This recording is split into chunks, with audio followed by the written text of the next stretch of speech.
Here we go again, another episode of Horse Race Bets with me, Ken Rudulph. It is episode number 17 as we get into, 80 days until the Kentucky Derby. All right, we got some stuff going on, a whole lot to get to today. I want to make sure I cover some things to give you the best chance at making some money this weekend. All right, first things first, we're going to start with a race coming up from the fairgrounds on Saturday. It is the Risen Star, 50 Kentucky Derby points to the winner. And that's what matters here, because roughly, if you get anywhere between 40 to 46 points, you're going to be in the gate for the Kentucky Derby. So you get 50 for this. Now you can kind of sit back and relax and then condition your horse, train your horse, or educate your horse up until that first Saturday in May. So this is going to be coming up on Saturday at the fairgrounds, the last race on the card. Now, it's a little tricky because we're probably going to get some wet weather. And that's where the horse that might be, second choice, post time, could have some issues. And we'll talk about how we see this field here coming up. All right, so what's going to happen is this. You've got a horse to the inside. First off, got a good-sized field of runners. There's some speed up and down. But you have to start thinking about which horses really want to jump out there and take the lead. I think the inside horse is very intriguing. American Promise. This is a horse that is the offspring of Justify. So he's got that Kentucky Derby off-track pedigree in his bloodline. And I suspect that this runner for the coach, D. Wayne Lucas, will probably break for the lead. And I think this horse is very dangerous on the wet track. However, plenty of speed or speed possibilities in the race. And then, of course, once you get a wet track, sometimes other runners try to get involved to see if they can take advantage of the off track. The thing they say about that wet track is either horses absolutely love it or they absolutely hate it. So I'll see American Promise break on top, but then Vassimo, the number 3 with Irad Ortiz Jr., also has speed. He's not going to let that runner to the inside get far away from him. In fact, he might even not only push that pace, he might take over and dictate the pace. So what I believe is that there are going to be some targets out there as they turn for home in this race. And going 2 turns, the only question now is whether or not the horse that ran second in the Grade 3 Lecomte and gets Luis Saez in the irons, Built, whether that horse will be ready to go. They should be tough if he runs. Now, the connections say there's a big question mark because the horse running in the Lecomte, that was a sloppy track that day. And Built had a great trip saving ground up against the rail. Remember, the horse that led, 3/4 of the way, 7/8 of the way, Innovator was speed on the inside. He was moving like a winner. Yet Built did not take to the ground to the inside. He was just kind of spinning. And even though he saved ground, a horse by the name of Disco Time went 12 wide in the turn and just ran right past him. So connections are concerned about the off track for Built. And if he decides to go on the off track, I think they should run him because they'll find out for sure if he doesn't like it.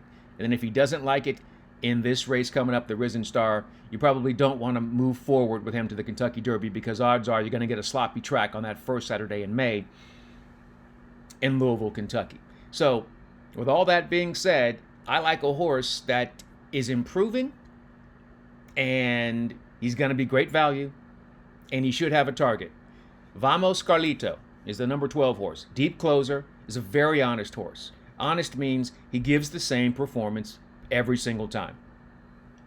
Horse broke his maiden in his debut performance, going 1 mile and a 16th over a sloppy track at Horseshoe, Indianapolis.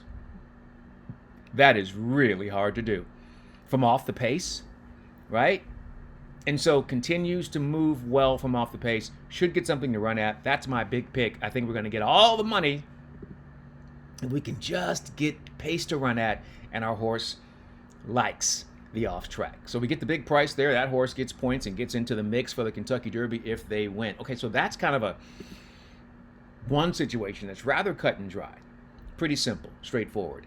Then we go to the other Kentucky Derby prep for the weekend. This takes place on Sunday, and this one gets a little tricky, and here's the reason why. It's the Sunland Park Derby. 20 points will go to the winner.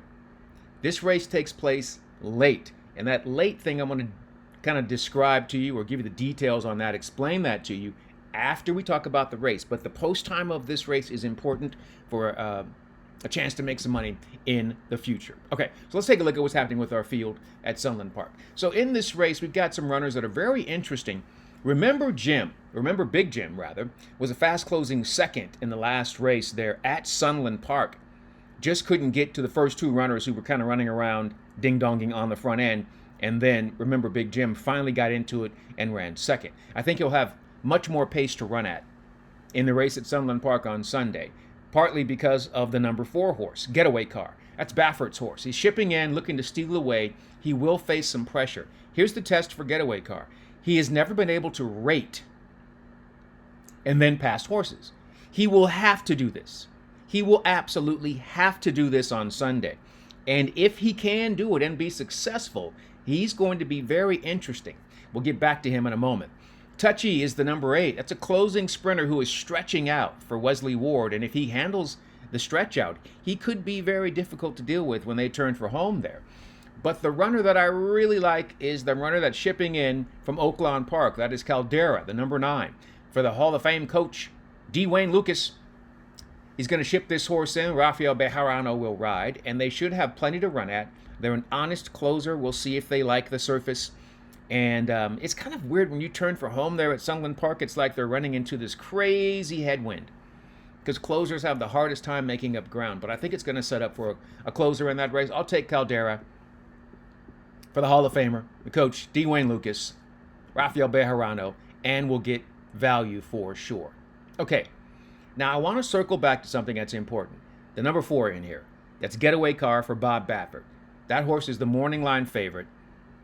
And that horse is going to be interesting in our next topic of discussion.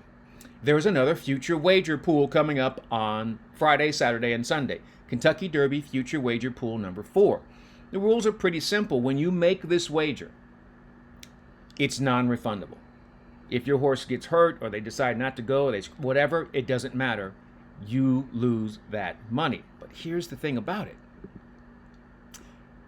If it all works out, it's really, really nice. I was able to catch, we all know about Giacomo in 2005, but I also did a future wager in 2004 on the runner when he was 25 to 1. He was highly regarded as a 2-year-old, and he couldn't quite get to those leaders in his prep races, and he just kind of slid down the list. That's what people will do. And he ended up at 50 to 1. But in the future wager, he was 25 to 1. That didn't quite work out the way I expected it to. You're expecting to get greater value on the future wager than you would day of race. That's why you play it. And that is why Getaway Car is important, okay? So this pool is Friday, and then it shuts down. Sunday at 6 p.m. Eastern Time. That's 3 o'clock out here on the West Coast, okay? They're not even close to running the Sunland Park Derby yet. Getaway Car is your 8-5 morning line favorite in the Sunland Park Derby. If he wins that race, doing what I think he should do, which is sit off the pace and then run past horses, he immediately gets nice points. He gets 20 points. But more importantly, he gets the education that he needs. And now Bob has to keep moving forward with that horse as far as the Derby's concerned. Now, if that horse wins that race, gets enough points and gets into the gate for the Kentucky Derby, there's no way in hell that a Bob Baffert horse is going to be 80 to 1 on Derby Day. Doesn't matter who the horse is. He'll never have an 80 to 1 shot in the Kentucky Derby. Never. So now you're talking about a horse that has a pretty good chance to figure things out. I hate to say this name, but this horse reminds me of Medina Spirit, late great Medina Spirit, where Bob didn't know what to do with the horse early on. Then he realized, oh, this horse is really tough, and he won't let you pass him in the stretch. And that horse was completely overlooked on Derby Day, 12 to 1. So think about maybe Getaway Car somewhere near that. So he'll be 15 or 20 to 1 on Derby Day. You can lock him in at 80 to 1. 80 to 1 in the Kentucky Derby future wager pool number 4. That's going to open up on Friday, and it's going to close down on Sunday, 6 p.m. Eastern. All right? So that's what we're looking forward to coming up over the course of the weekend, but we want to pad our bankroll. And we've got a really, really strong opinion on what's happening at Turfway Park, which is kind of stupid, right? It's impossible to have a strong opinion in the Devil's Playground that is Turfway Park in Florence, Kentucky. But I feel like there's 2 ways of doing it there. Okay? You can spend a whole lot of money and spread and try to get the madness that happens there on a regular basis. Or you can really, really, really just try hard to focus in, shorten things up, and have a strong opinion. And that's what we think we have. We think we have such a strong opinion. We're going to play what's called the Dennis Leary, I'm an asshole. Going to play the asshole ticket. Yeah, I said it. It's the a-hole ticket. Why am I being an a-hole? Couple of reasons. Let's take a look at the ticket and I'll explain. So it's an a-hole ticket because if you're going to single 2 times in a Turfway Park pick 5 and then only use 2-2-2 in the other races, that means you have a really strong opinion and you're saying to the racing gods and the devil at work there at Turfway Park, I got you today. I got you and I'm going to make it count. We're going to play a $5 pick 5 ticket. What? You better goddamn believe it. A $5 pick 5 play, which means 2 by 1 by 2 by 1 by 2. So 2 by 2 is 4. 2 by 2 is 8. 8 times 5 is 40. $40 play. And the reason why we're doing this is because there are so many kind of similar horses that you run the risk of just having to use too many, and now you're just spreading, and in my opinion, you're wasting money, and you're just hoping for chaos. Granted, that's the place where chaos happens, but sometimes you don't need to do it. The number 1 horse in race 6 is Mo Ice for the Lady. And what's been happening is she's been closing, but last time out, she really made a nice move. And I feel like 2 things happened. She's obviously getting fitness, right? She's becoming a fitter horse.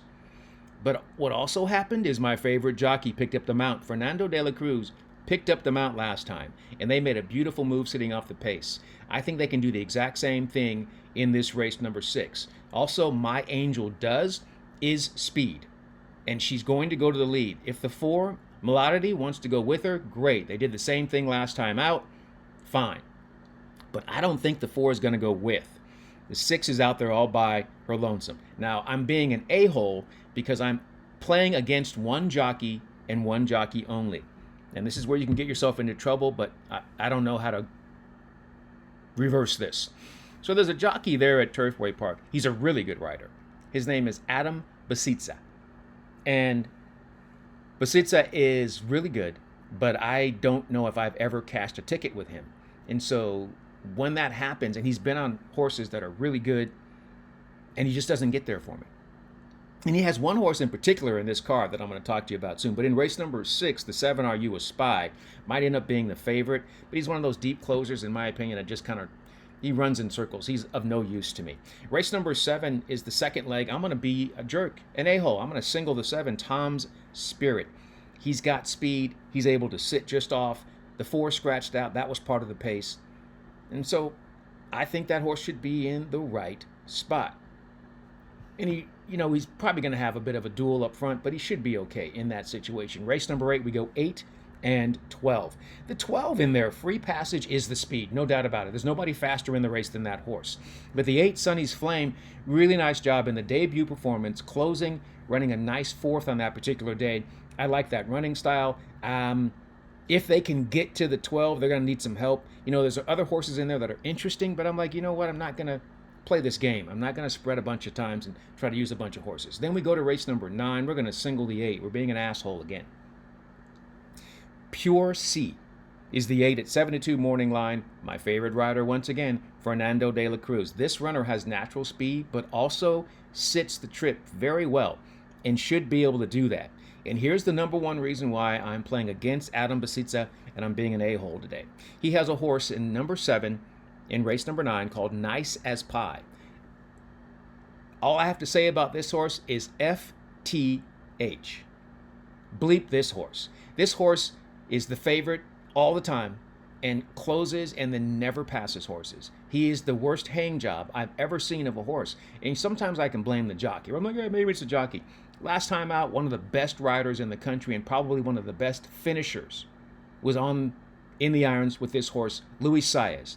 Last time out, and he still couldn't pass horses in the stretch. Made a big sweeping move, and then got to the horses, and then stopped.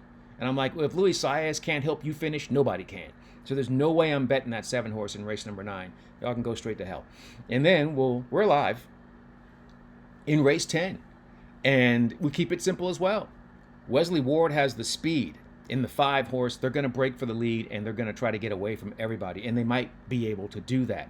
The 9, Cole Boss, is the only one that I feel can catch them. Now, it's Turfway. Anything can happen, but I'm not even going to mess around with it. I'm going to be an a-hole. I'm going to play that ticket 2 by 1 by 2 by 1 by 2. It's a $40 total on a $5 pick 5. The late pick 5 at Turfway Park on Wednesday. We're playing the a-hole ticket, and when we are right, oh, it's going to be oh so glorious. And if we're wrong, we only lost $40. And we still hate a certain jockey. No, I'm totally kidding. I don't hate that rider at all. That rider's just fine. I just don't vibe with that rider. And that horse he's riding, no bueno. But let's see how it works out. All right, that's going to do it for this episode number 17 of Horse Race Bets with me, Ken Rudulph.